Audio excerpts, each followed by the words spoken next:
Hi, my name's Moni and I study electrical and electronic engineering with an integrated foundation year. So I was born in North Manchester and I went to primary school there at North Manchester too. When I was 9, I moved to Nigeria for secondary school as my mother's job moved us there. And I did secondary school there and I stayed there up until I was 15. During the COVID-19 pandemic, I had to move back to the UK on my own for sixth form, and I went to a states boarding school here and I finished A-levels. And now I'm at University of Nottingham. I have two siblings, a brother and a sister. I'm the youngest kid. My sister studies accounting and my brother studies international business and agriculture. My mother's a chemical engineer and my dad's a retired NHS mental health nurse. I'd say my passion is pushing the limits of what's considered possible. I first decided I wanted to do engineering on February 18th, 2021. Really specific date just because that was the day that Perseverance Mars rover landed on Mars. And I remember looking at the live stream on Twitter, a bit embarrassing. I remember looking at the live stream on Twitter, looking at Mission Control erupt into applause after it landed and it communicated back to Earth, and thinking, these people push the limit of what's possible every day. That's exactly what I want to do. And yeah, when the days get hard, I just have to remind myself, well, you could literally put stuff in space, and that gets me out of bed in the morning. Yeah, this is a bit of a long answer because I started off not really sure that it was for me. Well, I started off thinking it was, and then I thought it wasn't. Now I'm here. So, like most kids in year 12, I picked 3 sciences at A-level, so biology, chemistry, and physics, with the thought of I want to be a doctor.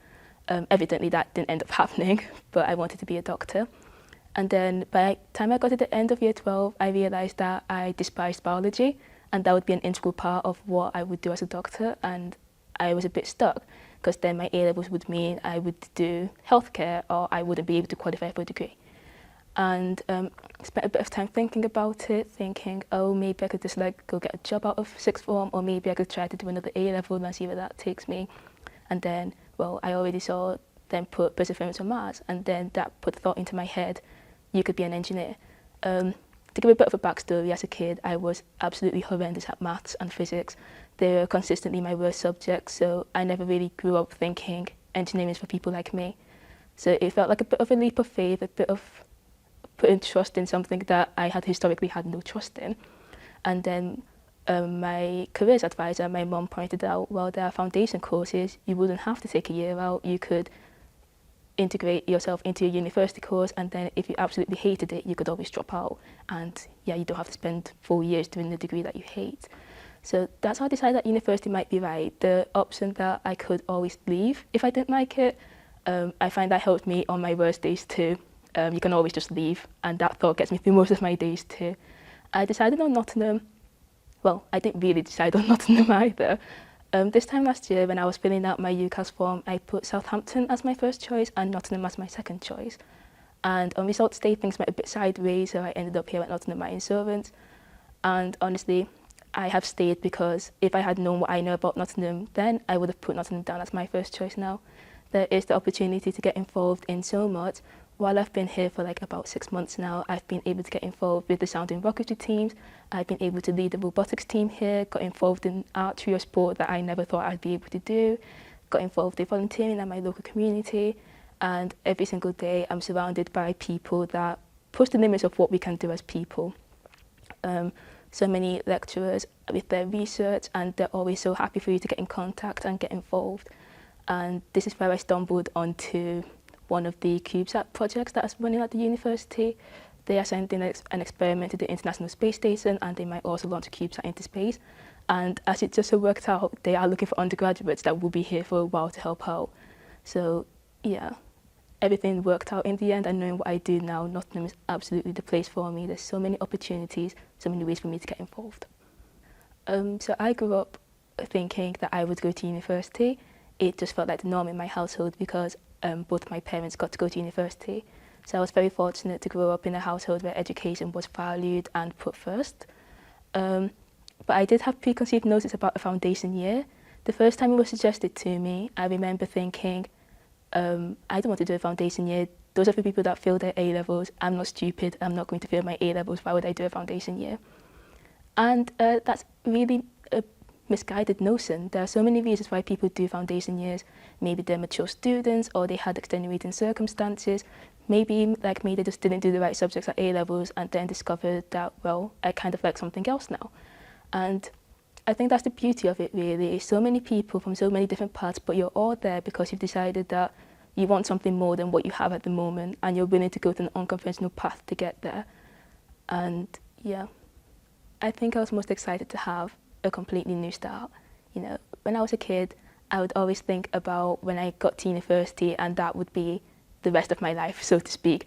Oh yeah, and then from there I can live the rest of my life, I can do whatever I want.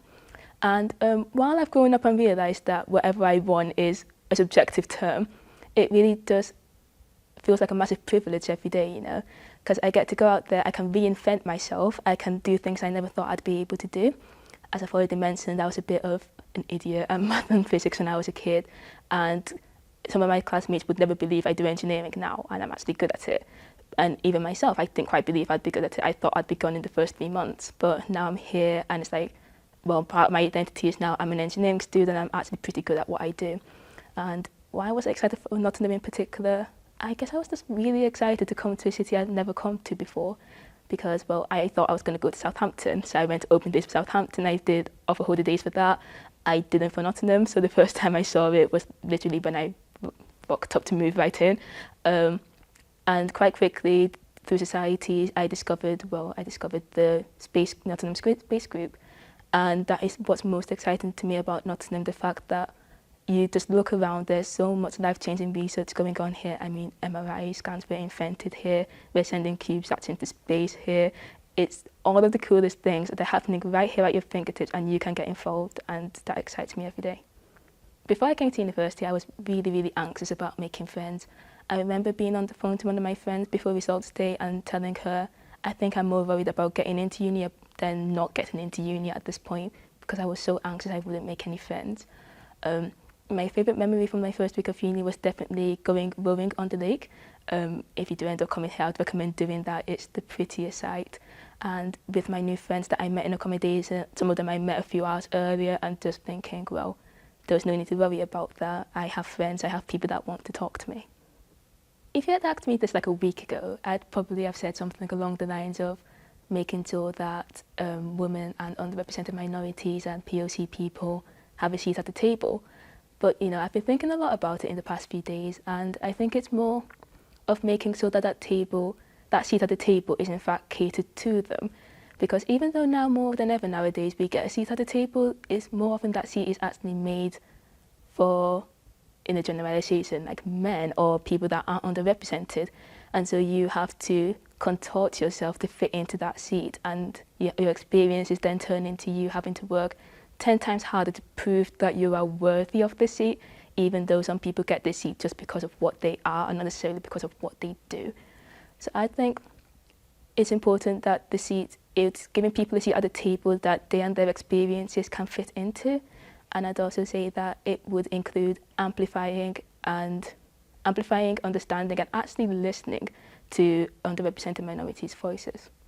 I think it's important because at its core, engineering is about innovation. They go hand in hand. Sometimes I think they might just be the same thing. And innovation comes from looking at problems in many different ways.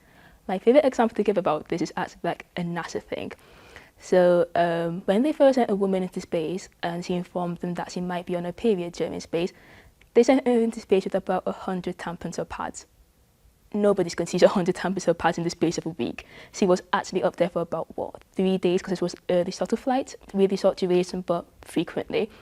So if there was actually a woman at the table that could have told them, this is a bit ridiculous, you're wasting mass, you could send other things up there apart from that, that problem would have been completely solved. It's like you have to look at problems from so many different viewpoints, and some things you think of just because of the way that you were brought up and your experiences in the world.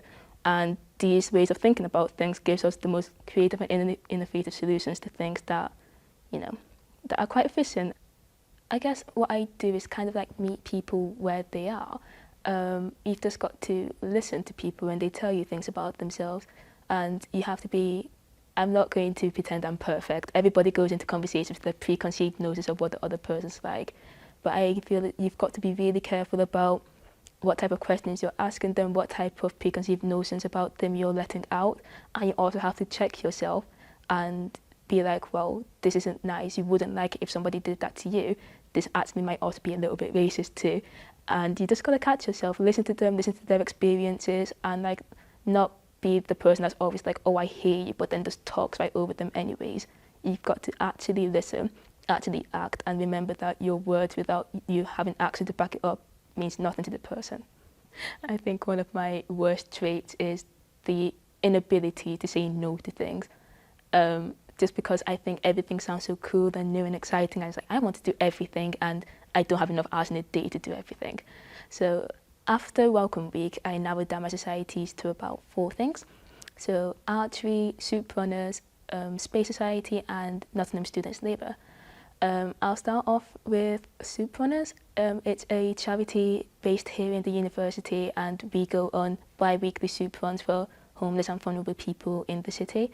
You know, give them a nice cup of tea, sometimes it's soup actually, that's where the name comes from, sandwiches, snacks, and give them a nice conversation. And honestly, I think that has changed the way I approach things and approach people forever at this point.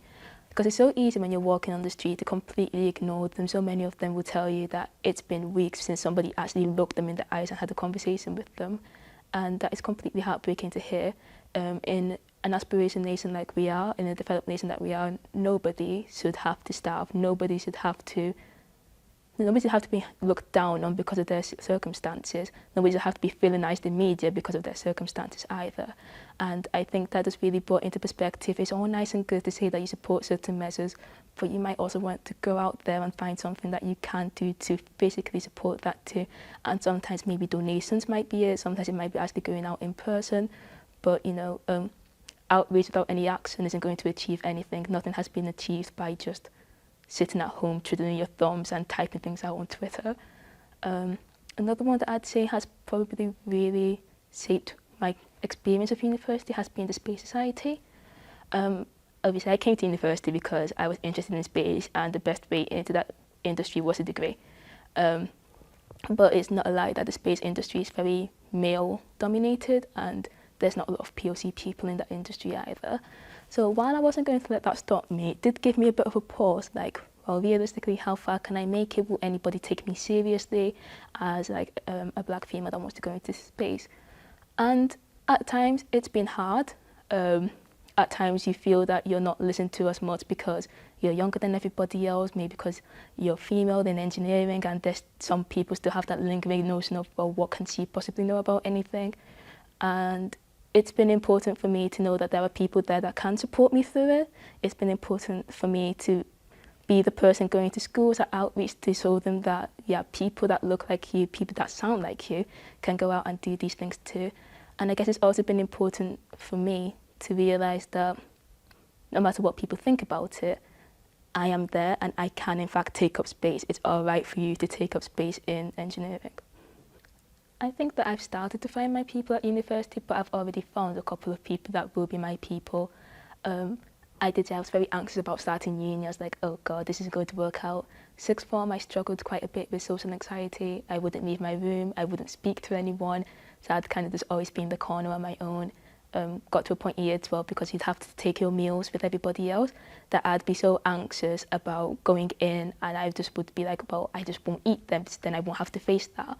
So going into university, I was like, well, you have social anxiety, and so you don't like to talk that much, but you've got to put yourself out there, because being realistic, 5 years is a very long time to be miserable, and I'm not willing to pay about £9,000 a year to be miserable constantly. So my very first day at uni, I take a deep breath, have a drink of water, and I went knocking around on nearly everybody's door in my accommodation, just going like, hi, my name's this, I do this course, what's your name, what are you doing tonight? So we do this, we do that, and just getting to know people, freshers fair at the society. I had to go out of my way to come to this campus actually, because a lot of the welcome events happen on University Park, and I was based on Jubilee. Go out of my way to go down to society and be like, hey, my name's this, I quite enjoy what you do. Is there anywhere else to be able to have a taster of this, what it would be like? Just going around making friends, putting myself out there, even though there were times I wanted to crawl into a hole because I didn't like being perceived as much. You just got to put yourself out there. And out of that, I've gotten some lifelong friendships, I think, and lifelong connections too. So many people that honestly it's an honor to know them, and they inspire me every day to do better for myself and the people around me too. Number one, it's important that you know it's all right to take up space. You don't have to contort yourself into something that you're not in order to not take up space. It's fine. The space is there for you. You deserve it. You're not here by some sort of fluke. The gym assistants saw you and knew that they wanted you. You've earned your space here. The second thing I'd like to say is know when you need to ask for help. I understand that it's hard to ask for help. I myself prefer to think on a problem until I find a solution on my own.